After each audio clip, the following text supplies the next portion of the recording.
할렐루야. 네, 수영 성기도에 오신 여러분을 주님의 이름으로 축복합니다.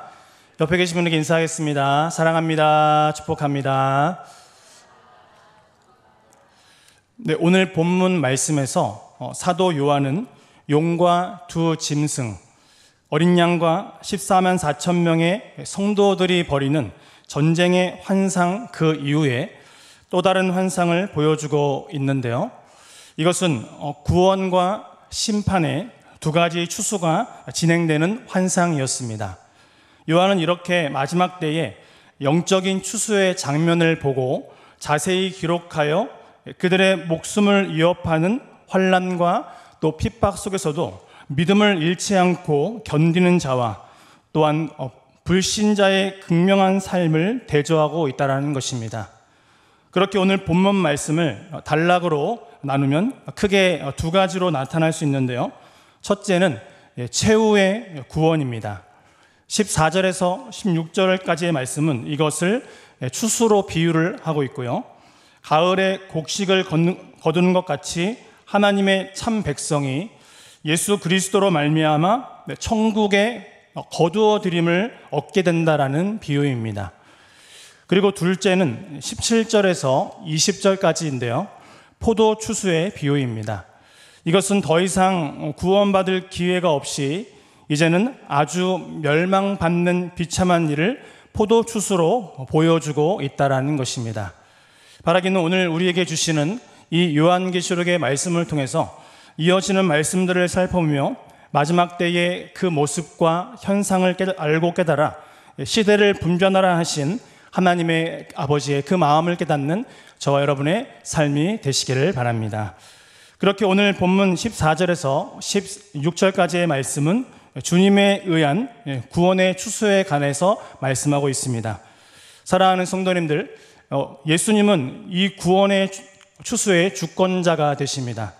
사도 요한은 환상 중에 최후의 구원과 그 심판을 목격하고 있습니다.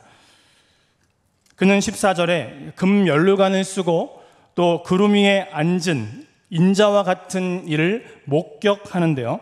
구름 위에 앉아 있는 인자와 같은 이는 종말론적인 왕적인 메시아를 나타내는 문구로서 그리스도를 지칭하고 있습니다.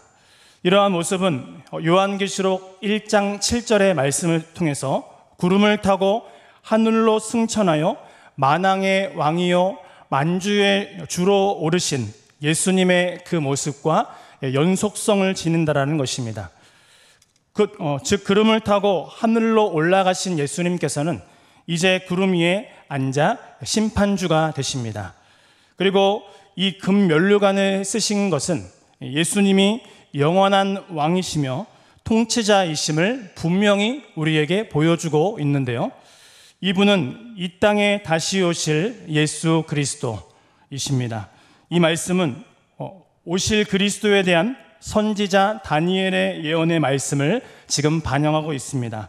다니엘 7장 13절에서 14절까지의 말씀입니다. 내가 또 밤 환상 중에 보니 인자 같은 이가 하늘 구름을 타고 와서 옛적부터 항상 계신 이에게 나아가 그 앞으로 인도되매 그에게 권세와 영광과 나라를 주고 모든 백성과 나라들과 다른 언어를 말하는 모든 자들이 그를 섬기게 하였으니 그의 권세는 소멸되지 아니하는 영원한 권세요 그의 나라는 멸망하지 아니할 것이니라. 아멘. 다니엘이 지금 밤의 환상으로 인자 같은 이가 하늘에서 오시는 것을 보았습니다. 그분이 오셔서 하나님의 나라를 받으신다라는 것이죠.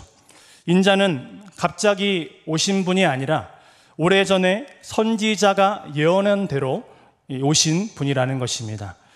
그런데 이분이 세상 끝날 날에 이 세상을 심판하십니다. 그분이 소망의 주님이며 광명의 주님이시고 또 복의 근원이 되시기 때문입니다. 성경의 구름은 대부분 하나님의 임재와 영광을 상징하고 있는데요. 그 금면류관은 왕권을 상징하고 있습니다. 그런데 인자와 같으니 이 예수님의 손에는 예리한 낫이 들려지고 있었는데요. 이 낫을 사용하여 추수하는 모습은 요엘 3장 13절을 배경으로 하고 있습니다. 이러한 곡식 추수는 신약에서 요한복음 4장 35절, 36절과 또 마태복음 9장 37절, 38절의 평행을 이루고 있다는 것입니다. 이 손에 지금 예리한 낫을 가지셨다는 것은 예수님께서 마지막 날에 수술을 주관하시는 분이라는 사실을 분명히 우리에게 알려주고 있습니다.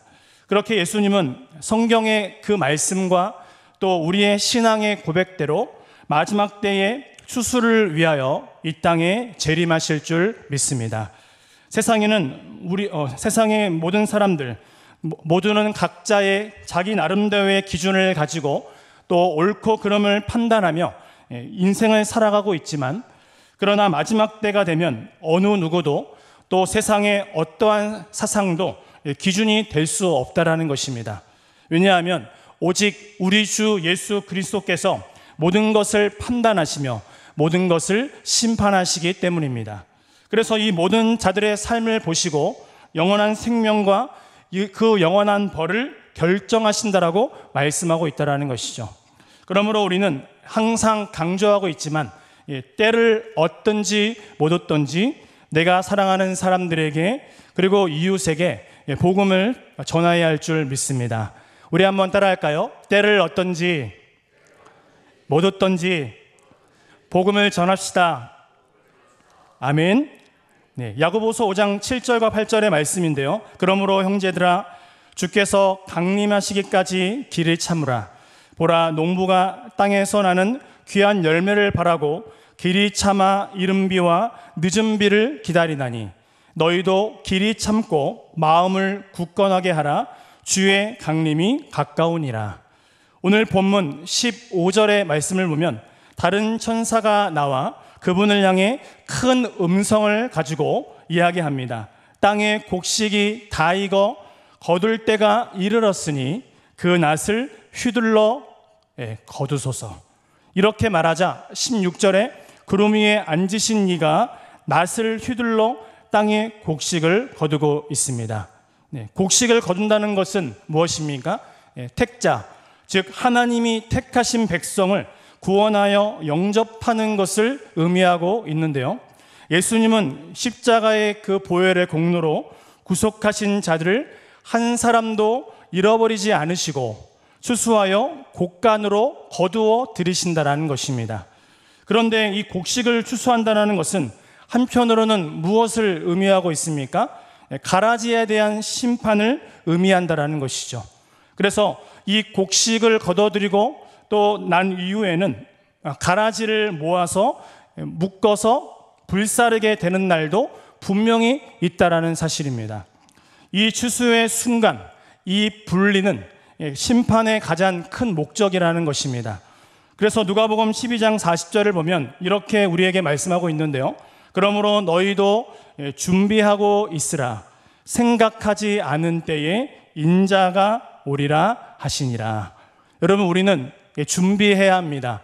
무엇을 준비해야 합니까? 믿음을 준비해야 한다는 것입니다. 예수님은 양과 염소, 또 알곡과 가라지, 그리고 좋은 물고기와 나쁜 물고기의 이 비유를 통해서 모든 사람들이 하나님의 심판을 잘 이해하기를 원하셨다라는 것이죠. 어떤 이들은 천국에서 영생을 누리고 또 어떤 사람들은 오늘 본문 10절에 보시면 거룩한 천사들 앞과 어린 양 앞에서 불과 유황으로 고난을 받는다라고 분명히 기록하고 있다라는 것입니다. 둘 중에 하나라는 것입니다. 중간은 없습니다.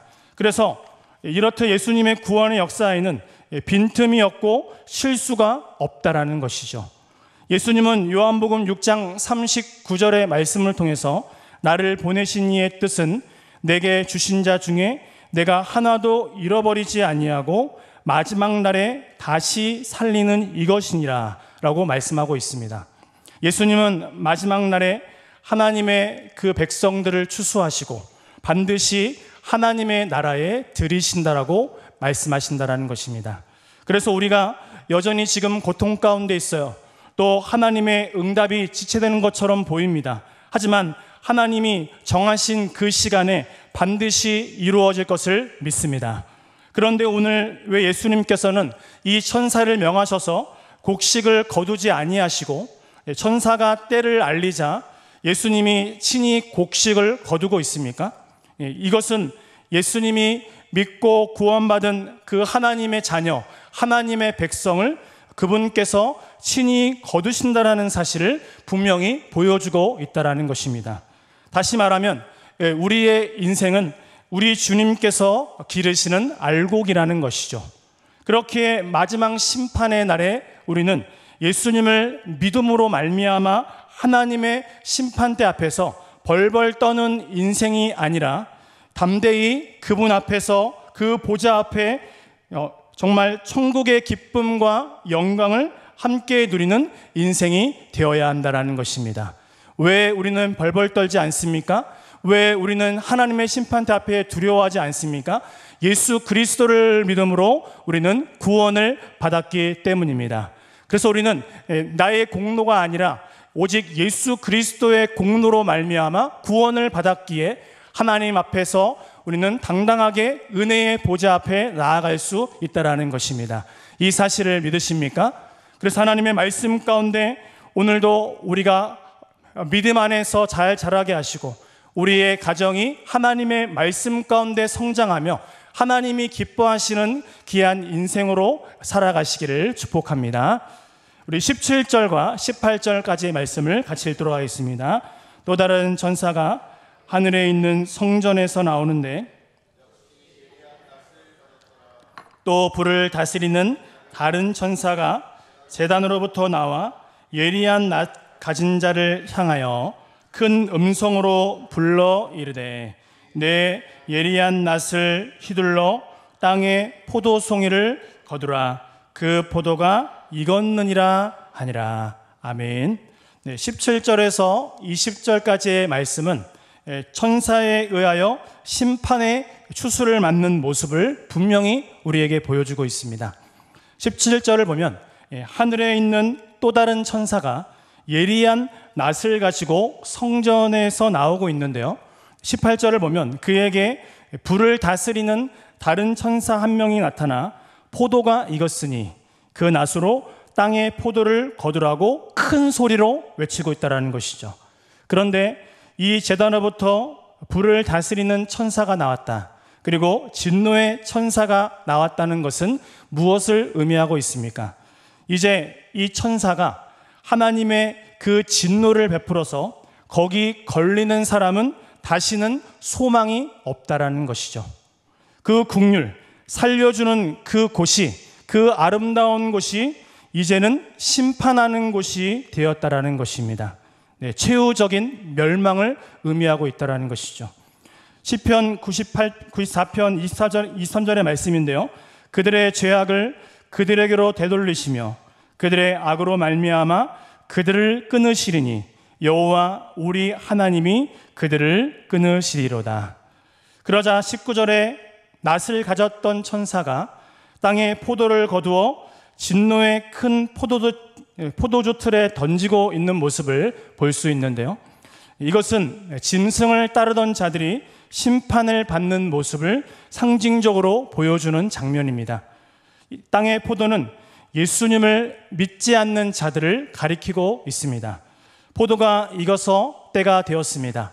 이 때가 되었다는 것은 악한 자들의 죄악이 절정에 당하여 심판의 때가 이르렀다는 사실을 분명히 우리에게 말씀하고 있는데요, 즉 하나님께서는 포도를 틀에 던져서 그 포도주를 짜듯이 악인들을 맹렬한 진노의 틀에서 무섭게 심판하신다는 사실을 우리에게 말씀하고 있는 것입니다. 베드로후서 3장 12절을 보면 하나님의 날이 임하기를 바라보고 간절히 사모하라. 그날에 하늘이 불에 타서 풀어지고 물질이 뜨거운 불에 녹아지려니와 라고 말씀하고 있음을 알 수 있는데요, 하나님의 이 심판은 성 밖의 모든 불신자들에게 예외 없이 임한다라고 말씀하고 있습니다. 어떤 사람들은 지옥을 얘기할 때 참 농담을 얘기하고 있는데요. 농담으로 말하기는 지옥은 좀 더 뜨거워야 한다라고 말했습니다. 왜냐하면 한국 사람들이 하도 찜질방을 많이 다녀서 웬만한 온도를 가지고는 뜨겁지도 않다라고 그렇게 이야기한다라는 것입니다. 그런데 제가 20대 때에 예전에 미국의 뉴욕에 가서 한국식 찜질방을 당시에 $50를 주고 6만 원의 거금을 주고 제가 들어간 적이 있었는데요. 그 말이 맞더라고요. 외국 사람들은 조금만 뜨거우면은 뜨거워 하고 견디지 못하고 나오는데요. 한국 사람들은 꿋꿋하게 20분, 30분을 버티면서 이렇게 얘기한다는 것입니다. 시원하다. 그런데 여러분, 지옥은 그런 것이 결코 아니라는 것이죠. 중요한 사실은 구원의 주수는 주님께서 직접 하시지만 이 일은 천사들이 맡아서 한다라는 사실입니다. 이것은 회개하지 아니하고 하나님을 거부하는, 끝까지 거부하는 자들에 대한 심판이 천사들이 지팡하게 하신다라는 것이죠. 그런데 그 포도들, 즉 짐승을 따르던 자들은 성박 진노의 포도주 틀에서 밟힌다고 말씀하고 있는데요.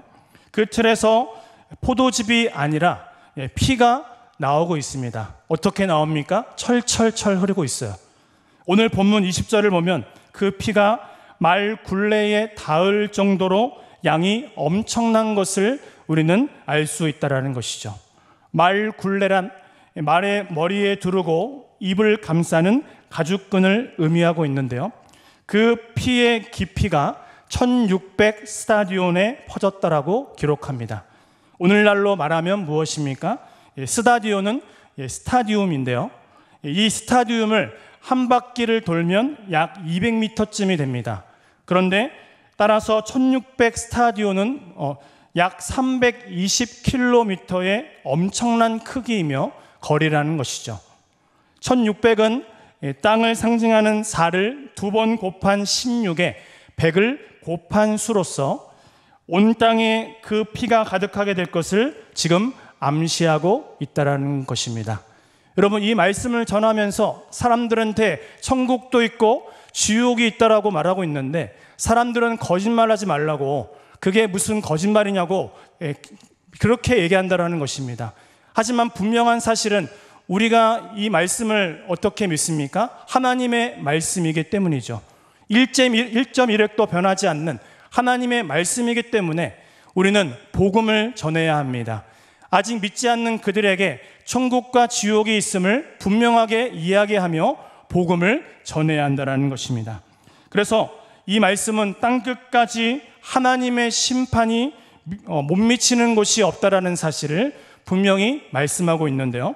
즉 하나님의 심판이 누구에게도 제외되지 않는다라는 말인 것이죠. 이 무서운 말씀이 바로 세상 끝날에 일어날 일이라는 사실입니다.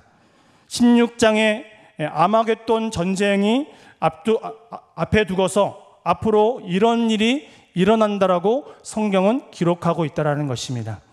이것은 사탄의 권세에 굴복하지 아니하고 하나님을 섬기며 인내하며 살아간 성도들과는 달리 하나님을 멀리하고 자기의 욕심과 또 자기의 모든 것을 따랐던 자들은 결국 이런 비참한 최후를 맞이하게 된다라는 것을 말하고 있다라는 것입니다. 세상의 마지막 날 주님이 친히 우리를 이끌어 주시고 하나님의 영원한 복락으로 우리를 인도하실 그날에 주님을 거부하고 말씀을 조롱하던 자들이 모두 진노의 포도주 틀에 밟힐 것입니다. 그러나 요한계시록 14장 12절과 13절은 말씀을 끝까지 붙들고 있던 사람들을 묘사하고 있는데요. 우리 12절과 13절의 말씀을 다 같이 읽겠습니다. 성도들의 인내가 여기 있나니 그들은 하나님의 계명과 예수에 대한 믿음을 지키는 자니라. 또 내가 들으니 하늘에서 음성이 나서 이르되 기록하라. 지금 주 안에서 죽는 자들은 복이 있도다 하시매 성령이 이르시되 그러하다. 그들이 수고를 그치고 쉬리니 이는 그들의 행한 일이 따름이라 하시더라. 아멘. 사랑하는 성도님들, 우리도 이러한 말을 들었으면 좋겠습니다. 12절의 말씀인데요, 성도들의 인내가 여기 있나니 그들은 하나님의 계명과 예수에 대한 믿음을 지키는 자니라. 아멘. 사랑하는 성도님들, 하나님이 오늘 요한을 통해서 최종 그림을 지금 미리 보여주시는 그 이유가 무엇입니까? 바로 오늘날 우리가 붙잡아야 할 것, 그리고 다시금 일어나야 할 약속이 오늘 그 안에 있기 때문이죠. 이 당시에 본토와 친척과 아비집을 떠나서 이방 땅에 흩어져 살던 나그네들이 있었다라는 것입니다. 이들의 모임은 디아스포라였습니다. 여러분, 이들은 지금 나그네의 삶 속에서 여러 가지 어려움을 겪고 있었다라는 것이죠. 환난을 당하고 고통 가운데, 극심한 어려움 가운데 있었다라는 것입니다. 그런데 예수 그리스도를 나의 주인이요, 나의 구주로 고백한다라는 이유만으로죠. 그래서 여러 가지 어려움과 고통과 불이익을 당했고 재정적으로 손해를 봤으며 또 모멸감을 당했다라는 것입니다. 이때 하나님께서 지치고 마음 아파하고 있는 그들을 위로하시고 이 말씀을 주시면서 위로하고 있다라는 것입니다. 너희들이 끝까지 믿음을 지키며 하나님의 기둥을 붙들 때에 주어질 종말론적인 그림이 있다라고 말씀하고 있다라는 것입니다. 그래서 말씀 밖에 있던 그들에게도 주어질 최종적인 그림이 있는데, 이 두 가지의 그림이 반드시 하나님의 때와 하나님의 방법으로 이루어진다라고 말씀하고 있습니다. 그렇게 오늘 말씀하시면서 그들의 눈이 다시 주를 향하게 하셨습니다. 흔들렸던 마음을 하나님께 올려드렸다라는 것이죠.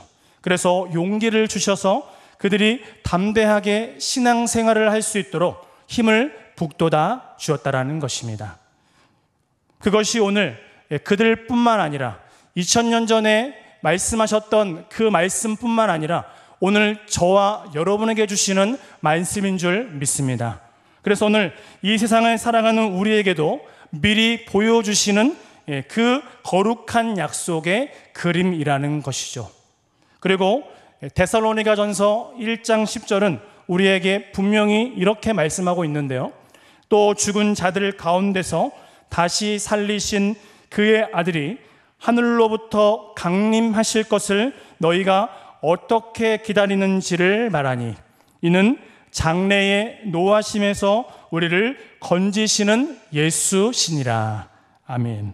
그리고 또한 우리에게 오늘 입술을 통해 이러한 찬양으로 고백을 하게 하십니다. 내가 믿고 또 의지함은 내 모든 형편 아시는 주님 늘 보해 주실 것을 나는 확실히 아네. 아멘. 바라기는 남은 한 주간도 끝까지 믿음의 주요 온전케 하시는 인 예수를 바라보시고 우리의 신앙 안에서 이 궁극적인 그 약속을 붙잡아 다시 한번 말씀으로 일어서시는 저와 여러분의 가정과 인생이 되시기를 주님의 이름으로 축복합니다.